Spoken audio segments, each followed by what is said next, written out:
ನಮಸ್ಕಾರ ಸ್ನೇಹಿತರೆ. ಮಧುಮೇಹದಲ್ಲಿ ಯಾವಾಗ ಎಷ್ಟು ಮತ್ತು ಏನು ತಿನ್ನಬೇಕು ಎಂದು ತಿಳಿಯಬೇಕು. ಮಧುಮೇಹವು ಒಂದು ಗಂಭೀರ ಕಾಯಿಲೆಯಾಗಿದೆ. ಇದು ವೇಗವಾಗಿ ಹರಡುತ್ತಿದೆ. ಭಾರತವು ಅತಿ ಹೆಚ್ಚು ಮಧುಮೇಹ ರೋಗಿಗಳನ್ನು ಹೊಂದಿದೆ. ಒಂದು ವರದಿಯ ಪ್ರಕಾರ 2023ರಲ್ಲಿ ಭಾರತದಲ್ಲಿ ಸುಮಾರು 10.1 ಕೋಟಿ ಜನರು ಮಧುಮೇಹದಿಂದ ಬಳಲುತ್ತಿದ್ದಾರೆ. ಸಕ್ಕರೆ ಕಾಯಿಲೆಗೆ ಯಾವುದೇ ಔಷಧಿ ಇಲ್ಲ. ಅಂದರೆ ಒಮ್ಮೆ ಸೋಂಕಿಗೆ ಒಳಗಾದರೆ ಜೀವನ ಪರ್ಯಂತ ಅದರೊಂದಿಗೆ ಹೋರಾಡಬೇಕಾಗುತ್ತದೆ. ಮಧುಮೇಹದಿಂದಾಗಿ ರಕ್ತದಲ್ಲಿನ ಸಕ್ಕರೆಯನ್ನು ನಿಯಂತ್ರಿಸಲಾಗುವುದಿಲ್ಲ. ಇದು ನಿಮ್ಮ ಇಡೀ ದೇಹದ ಮೇಲೆ ಪರಿಣಾಮ ಬೀರುತ್ತದೆ. ಈ ಸಂದರ್ಭದಲ್ಲಿ ಮಧುಮೇಹವನ್ನು ಹೇಗೆ ಹತೋಟಿಯಲ್ಲಿ ಇಡಬಹುದು ಎಂಬುದನ್ನು ಇವತ್ತಿನ ವಿಡಿಯೋ ಮುಖಾಂತರ ತಿಳಿದುಕೊಳ್ಳೋಣ. ಅದಕ್ಕೂ ಮುನ್ನ ನೀವಿನ್ನೂ ನಮ್ಮ ಚಾನಲ್ಗೆ ಸಬ್ಸ್ಕ್ರೈಬ್ ಆಗಿಲ್ಲ ಅಂದರೆ ಪ್ಲೀಸ್ ಸಬ್ಸ್ಕ್ರೈಬ್ ಮಾಡ್ಕೊಳ್ಳಿ. ಹಾಗೆ ಪಕ್ಕದಲ್ಲೇ ಇರುವಂತಹ ಬೆಲ್ ಐಕಾನ್ನ ಕ್ಲಿಕ್ ಮಾಡಿ. ಮಧುಮೇಹದ ಕೆಲವೊಂದು ಲಕ್ಷಣಗಳನ್ನು ನೋಡುವುದಾದರೆ, ನೀವು ಮಧುಮೇಹ ಹೊಂದಿರುವಾಗ ರಕ್ತದಲ್ಲಿನ ಸಕ್ಕರೆಯು ಅನಿಯಂತ್ರಿತವಾಗುತ್ತದೆ. ಇದು ನಿಮ್ಮ ಅನೇಕ ಅಂಗಗಳ ಮೇಲೆ ಪರಿಣಾಮ ಬೀರುತ್ತದೆ. ಈ ಕಾರಣದಿಂದಾಗಿ ನೀವು ಅನೇಕ ರೋಗ ಲಕ್ಷಣಗಳನ್ನು ಅನುಭವಿಸಬಹುದು. ತುಂಬ ಹಸಿದ ಭಾವನೆ, ಹಠಾತ್ ತೂಕ ನಷ್ಟ, ಕೈ ಅಥವಾ ಕಾಲುಗಳಲ್ಲಿ ಜುಮ್ ಎನ್ನುವುದು, ಆಯಾಸ ಮತ್ತು ದೌರ್ಬಲ್ಯ, ವನ ಚರ್ಮ, ಗಾಯಗಳು ಬೇಗನೆ ಗುಣವಾಗುವುದಿಲ್ಲ, ತುಂಬ ಬಾಯಾರಿಕೆಯ ಭಾವನೆ ಇವು ಕೆಲವೊಂದು ಮಧುಮೇಹದ ಲಕ್ಷಣಗಳಾಗಿವೆ. ಇನ್ನು ಮಧುಮೇಹವನ್ನು ಹೇಗೆ ನಿಯಂತ್ರಿಸಬಹುದು ಎಂಬುದಾದರೆ, ಮಧುಮೇಹಿಗಳು ಆರೋಗ್ಯಕರ ಜೀವನವನ್ನು ನಡೆಸುವುದು ಅನಿವಾರ್ಯವಲ್ಲ. ರಕ್ತದಲ್ಲಿನ ಸಕ್ಕರೆಯನ್ನು ನಿಯಂತ್ರಿಸಲು ಔಷಧಿಗಳೊಂದಿಗೆ ನಿಮ್ಮ ಆಹಾರ ಪದ್ಧತಿ ಮತ್ತು ಜೀವನ ಶೈಲಿಯನ್ನು ಸುಧಾರಿಸುವುದು ಅವಶ್ಯಕ. ಆರೋಗ್ಯಕರ ಆಹಾರದ ವಿಷಯಕ್ಕೆ ಬಂದಾಗ, ಮಧುಮೇಹ ರೋಗಿಗಳು ಕಡಿಮೆ ಗ್ಲೈಸೆಮಿಕ್ ಇಂಡೆಕ್ಸ್ ಹೊಂದಿರುವ ಆಹಾರವನ್ನು ಸೇವಿಸುವುದು ಮುಖ್ಯವಾಗಿದೆ. ಏಕೆಂದರೆ ಅಂತಹ ಆಹಾರಗಳು ರಕ್ತದಲ್ಲಿ ಸಕ್ಕರೆಯನ್ನು ನಿಧಾನವಾಗಿ ಬಿಡುಗಡೆ ಮಾಡುತ್ತದೆ. ಇನ್ನು ನೀವು ಯಾವಾಗ, ಏನು ಮತ್ತು ಎಷ್ಟು ತಿನ್ನುತ್ತೀರಿ, ಈ ಎಲ್ಲ ಅಂಶಗಳು ನೇರವಾಗಿ ಮಧುಮೇಹದ ಮೇಲೆ ಪರಿಣಾಮ ಬೀರುತ್ತದೆ. ನೀವು ಶುಗರ್ ಪೇಷಂಟ್ ಆಗಿದ್ದರೆ ನೀವು ಇಂತಹ ವಿಷಯಗಳ ಬಗ್ಗೆ ವಿಶೇಷ ಕಾಳಜಿ ವಹಿಸಬೇಕು. ನಿಮ್ಮ ಆಹಾರದ ಬಗ್ಗೆ ನೀವು ಗಮನ ಕೊಡಬೇಕು. ಅದರಲ್ಲಿ ಯಾವ ವಸ್ತುಗಳನ್ನು ಸೇರಿಸಲಾಗಿದೆ ಮತ್ತು ಯಾವ ಪ್ರಮಾಣದಲ್ಲಿ ಸೇವಿಸುತ್ತಿದ್ದೀರಿ ಎನ್ನುವುದನ್ನು ತಿಳಿಯಬೇಕು. ಇನ್ನು CDC ಮಧುಮೇಹ ರೋಗಿಗಳಿಗೆ ವಿಶೇಷ ನಿಯಮವನ್ನು ಸಿದ್ಧಪಡಿಸಿದೆ ಮತ್ತು ಇದು ಭಾಗದ ಗಾತ್ರ ಅಥವಾ ಆಹಾರದ ಪ್ರಮಾಣಕ್ಕೆ ಸಂಬಂಧಿಸಿದೆ. ನಿಮ್ಮ ಆಹಾರದಲ್ಲಿ ನೀವು ಯಾವ ಪದಾರ್ಥಗಳನ್ನು ಸೇರಿಸಿಕೊಳ್ಳಬೇಕು ಮತ್ತು ಯಾವ ಪ್ರಮಾಣದಲ್ಲಿ ಮಧುಮೇಹವನ್ನು ನಿಯಂತ್ರಿಸಲು ಸಹಾಯ ಮಾಡುತ್ತದೆ ಎಂಬುದನ್ನು ಇದು ನಿಮಗೆ ತಿಳಿಸುತ್ತದೆ.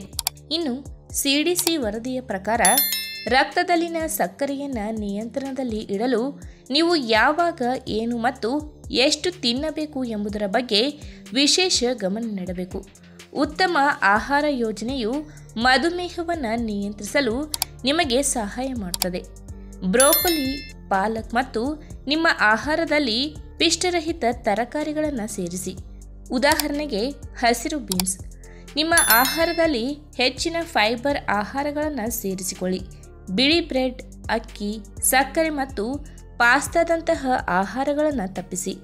ಸಾಧ್ಯವಾದಷ್ಟು ಹೆಚ್ಚು ಸಂಸ್ಕರಿಸಿದ ಆಹಾರಗಳ ಬದಲಿಗೆ ಸಂಪೂರ್ಣ ಆಹಾರಗಳ ಮೇಲೆ ಕೇಂದ್ರೀಕರಿಸಿ. ಹಾಗಾಗಿ ಸಕ್ಕರೆ ಕಾಯಿಲೆಯನ್ನು ಆಹಾರಗಳ ಮೂಲಕ ಕಂಟ್ರೋಲ್ನಲ್ಲಿಡಬಹುದು. ತಾವು ಸೇವಿಸುವ ಆಹಾರ ಹಾಗೂ ಪ್ರಮಾಣದ ಬಗ್ಗೆ ಕಾಳಜಿ ವಹಿಸುವುದು ಮುಖ್ಯ.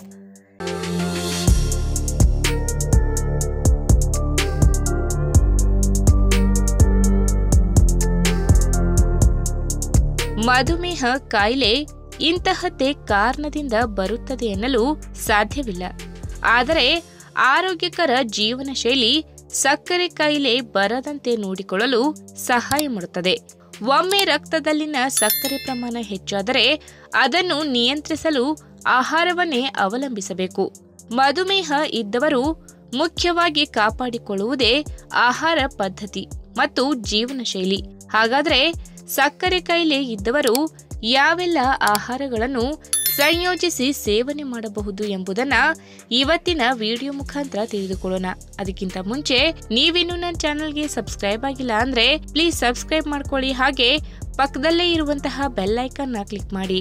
ತರಕಾರಿಗಳು ಮತ್ತು ಬೇಳೆಯೊಂದಿಗೆ ಅನ್ನವನ್ನ ಸೇವನೆ ಮಾಡಿದರೆ ರಕ್ತದಲ್ಲಿನ ಗ್ಲೂಕೋಸ್ ಮಟ್ಟವನ್ನ ಹೆಚ್ಚಿಸುವುದಿಲ್ಲ. ಏಕೆಂದರೆ ಬೇಳೆಗಳು ಪ್ರೋಟೀನ್ನ ಮೂಲವಾಗಿದೆ ಮತ್ತು ತರಕಾರಿಗಳು ಉತ್ತಮ ಪ್ರಮಾಣದ ಆಹಾರದ ಫೈಬರ್ ಅನ್ನು ಹೊಂದಿರುತ್ತವೆ. ಹೀಗಾಗಿ ಮಧುಮೇಹಿಗಳು ಅನ್ನದೊಂದಿಗೆ ತರಕಾರಿ ಬೇಳೆಯ ಸಾಂಬಾರ್ ಸೇವನೆ ಮಾಡುವುದು ಬಹಳ ಒಳ್ಳೆಯದು. ಇನ್ನು ಸಂಪೂರ್ಣ ಗೋಧಿ ಹಿಟ್ಟಿನ ಚಪಾತಿಯಲ್ಲಿ ಫೈಬರ್ ಕಡಿಮೆ ಇರುವುದರಿಂದ ರಕ್ತದಲ್ಲಿನ ಗ್ಲೂಕೋಸ್ನಲ್ಲಿ ತ್ವರಿತ ಏರಿಕೆಯನ್ನ ತಡೆಯಲು ಸಹಾಯ ಮಾಡುತ್ತದೆ. ಅಲ್ಲದೆ ಗೋಧಿ ಹೊಟ್ಟು ಅಥವಾ ರಾಗಿ ಹಿಟ್ಟಿನಲ್ಲಿ ಕಾರ್ಬೋಹೈಡ್ರೇಟ್ಗಳು ಜೀರ್ಣಕ್ರಿಯೆಯನ್ನ ನಿಧಾನಗೊಳಿಸುತ್ತದೆ ಮತ್ತು ಅವುಗಳಲ್ಲಿ ಇರುವ ಸಕ್ಕರೆಗಳನ್ನ ಹೀರಿಕೊಳ್ಳುತ್ತದೆ. ಇನ್ನು ಖೀರ್ನಲ್ಲಿರುವ ಹಾಲು ಪ್ರೋಟೀನ್ಗಳು ಮತ್ತು ಕಾರ್ಬೋಹೈಡ್ರೇಟ್ಗಳ ಸರಿಯಾದ ಸಂಯೋಜನೆಯಾಗಿದ್ದು ಅದು ರಕ್ತದಲ್ಲಿನ ಗ್ಲೂಕೋಸ್ ಮಟ್ಟವನ್ನ ನಿಯಂತ್ರಿಸಲು ಸಹಾಯ ಮಾಡುತ್ತದೆ. ಫೈಬರ್ ಹೆಚ್ಚಾದಂತೆ ಬೀಜಗಳು ಅದನ್ನ ಹೆಚ್ಚು ಆರೋಗ್ಯಕರವಾಗಿರಿಸುತ್ತದೆ. ಸಕ್ಕರೆಯ ಬದಲಿಗೆ 1 ಅಂಜೂರ ಅಥವಾ 3 ಒಣದ್ರಾಕ್ಷಿಗಳನ್ನು ಬಳಸಿ, ಏಕೆಂದರೆ ಅವುಗಳು ಹೆಚ್ಚು ಪೌಷ್ಟಿಕಾಂಶವನ್ನ ಹೊಂದಿರುತ್ತವೆ.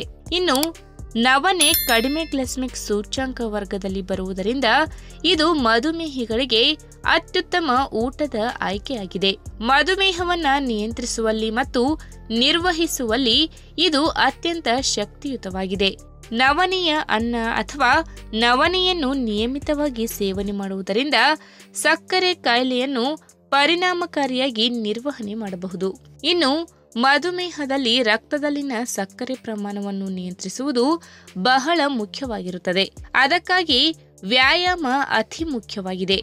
ಎಷ್ಟು ಆಹಾರಗಳ ಸಂಯೋಜನೆ, ಕಟ್ಟುನಿಟ್ಟಿನ ಆಹಾರ ತಿಂದರೂ ಚಟುವಟಿಕೆ ಇಲ್ಲದೆ ದೇಹ 100 ಕಾಯಿಲೆಗಳ ಅರಮನೆ ಇದ್ದಂತೆ. ಹೀಗಾಗಿ ದಿನಕ್ಕೆ 30 ನಿಮಿಷವಾದರೂ ವ್ಯಾಯಾಮ ಮಾಡಲೇಬೇಕು.